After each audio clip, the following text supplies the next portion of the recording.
Ustaz, kapan waktu yang terbaik untuk sholat duha? Sholat duha itu pertama waktunya dulu. Waktunya dimulai sejak waktu syuruk. Syuruk itu awal duha. Ingat ya? Perjalanan matahari yang bergerak dari mulai terbit, fajar terbit, sampai berada di posisi tempat terbitnya, sampai nanti bergeser lagi, sekira bayangan itu satu tombak kurang lebih. Kalau kita nanam tombak, ya sampai kokoh ada matahari, bayangannya sudah satu tombak gitu ya, sama dengan itu gitu. Nah, kan nanti bisa jadi memanjang, bisa jadi mengecil kan. Nah itu waktunya syuruk namanya. Pergerakan matahari disebut isyraq. Berada di porosnya disebut masyrik namanya.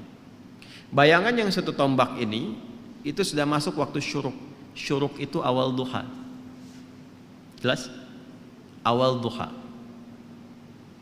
Di awal duha ini ada kemuliaan. Hadisnya sahih. Sahih sekali. Di At-Tirmidzi hadisnya. Qala Rasulullah sallallahu alaihi wasallam, Rasulullah SAW bersabda, atau kama qala, man shallal ghadata fil jama'ati. Di redaksi lain fil masjid. Siapa yang menunaikan salat subuh dengan berjamaah. Di hadis lain di masjid. Jadi ada dua diksi di sini, dua redaksi. Satu ditunaikan berjamaah, yang kedua di masjid. Saya mengambil jalan tengahnya saja. Yang prioritas itu yang dimaksud masjid. Salat di masjid. Tapi kalau ada uzur tidak memungkinkan ke masjid, nah ini. Biasanya sih uzur yang dimaknai di sini ada yang lekat dengan perempuan yang tidak memungkinkan ke masjid karena alasan-alasan yang ditoleransi oleh syariat. Dan itu nanti banyak riwayat menyebutkan statusnya sama dengan sholat yang ditunaikan laki-laki di masjid.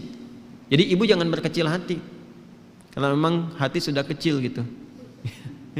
Kalau besar kan repot tuh, nggak bisa ketampung. Jadi kalau misalnya suami laki-laki ke masjid dan perempuan tidak memungkinkan karena alasan yang ma'dzur syar'an, ya ditoleransi oleh syariat, itu tunaikan di rumah dan nilainya sama dengan laki-laki yang ke masjid. Nah, kalau ingin dapat awal duhanya syuruknya, maka tunaikan berjamaah di rumahnya. Ya, misal dengan asisten rumah tangga atau ada anak yang nggak ke masjid, misal yang perempuan, sama-sama lakukan di rumah. Nanti ada 3 keadaan perempuan yang tidak memungkinkan untuk ke masjid boleh di rumah.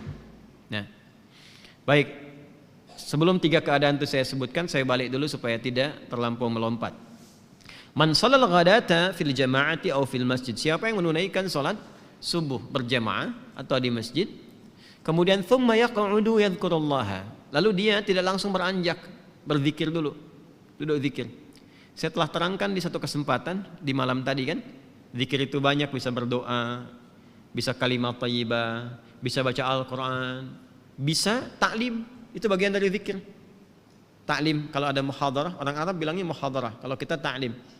Itu paling singkat, paling gampang, dapat sholat syuruk tuh paling enak tuh itu. Kalau Sabtu Ahad kan ada kajian subuh kan, enak kan tuh duduk. Nah itu kajian itu termasuk dari zikir yang mengingatkan kita dengan Allah.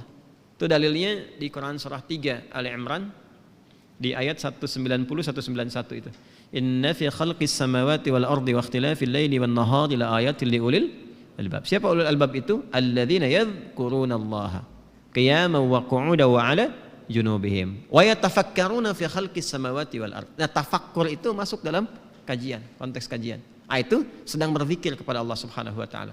Karena itu di hadis Muslim, komen Nabi terhadap orang yang sedang ngaji itu tinggi, menyampaikan 4 kemuliaan. Ya, majtama'a qaumun fi baitin min buyutillahi. Enggak pernah ada orang kumpul di salah satu rumah Allah. Kemudian kumpulnya itu spesifik. Yatluna kitaballahi wa yatadarasunahu fima bainahum. Mereka ngaji di situ. Ngaji, mempelajari ayat, mendiskusikannya. Illa kecuali orang-orang itu sedang disebutkan oleh Nabi mendapatkan 4 kemuliaan.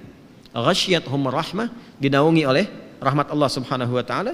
Nazalat alaihimus sakinah, diberikan sakinah, ketentraman pada jiwa, ya. Kemudian wa haffathumul malaikah, dinaungi oleh malaikat banyak berkumpul. Kemudian wa dzakarahumullahu fiman indah. Nah ini dia kalimatnya, wa dzakarahumullahu fiman indah, disanjung-sanjung oleh Allah orang-orang ini, ya kan, sanjung-sanjung oleh Allah di sekitaran makhluk yang ada di dekat arsy, disebut-sebut namanya, ya. itu hambaku fulan. Fitnah disebut-sebut tuh. Fitnah nih. Masya Allah, datang jauh-jauh dari Jakarta. Sebutin tuh sampai selesai. Ya, Masya Allah. Itu disanjung tuh. Makanya Nabi itu mensupport kita untuk menghidupkan halaqah zikir. Nah, zikir itu salah satunya ada yang memahami dengan ilmu. Majelis ilmu, majelis ilmi. Nah, dalilnya dari mana? Yang Al-Mujadalah itu ayat 11. Ya.